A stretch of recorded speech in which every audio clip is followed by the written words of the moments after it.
Siamo qui con il vincitore assoluto della prima edizione di Talenti Emergenti, che ricordiamo che si è tenuta qui al Wet End di Nola, e ricordiamo il vincitore è Vincenzo Gaetano Napolitano, il nostro nuovo Michael Jackson. Vincenzo, come ti senti? Un commento a caldo subito dopo la vittoria?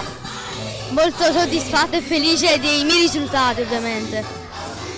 Di un po', ti aspettavi di vincere oppure pensavi che ci sarebbe stato qualcun altro che insomma da temere, ecco? Diciamo metà e metà, perché me lo aspettavo, però pensavo anche che c'era qualcuno migliore di me. Tutto può accadere.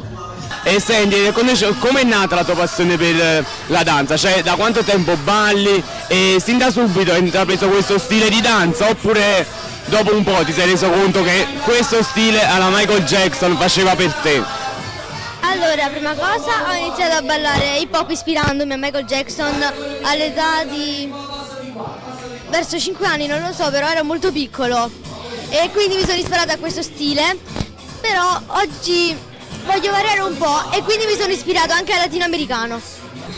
Quindi complimenti, poi mostriamo ai nostri amici di Street News che hai vinto pure un altro premio, un buono da spendere poi come vorrai tu, ecco. Oltre poi mostriamo per bene la coppa, mamma mia, straordinario! E poi non so, continuerai a ballare, no?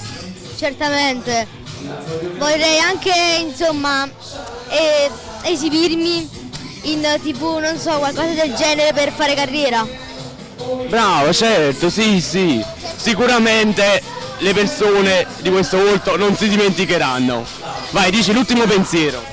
Comunque l'ultimo commento che volevo dire è volevo ringraziare la mia famiglia per tutto il sostegno che mi ha dato e mia zia, diciamo la mia tra virgolette coreografa, che mi ha aiutato ad evolvermi con questa passione di Michael Jackson. Quindi complimenti alla zia, se è uscito poi questo capolavoro, no? Tutto da ammirare, applaudire e acclamare. E va bene, noi ti auguriamo il meglio per il tuo futuro, ti auguriamo di vederti dovunque a ballare al Michael Jackson e altri stili. Fai saluto ai nostri amici di Street News.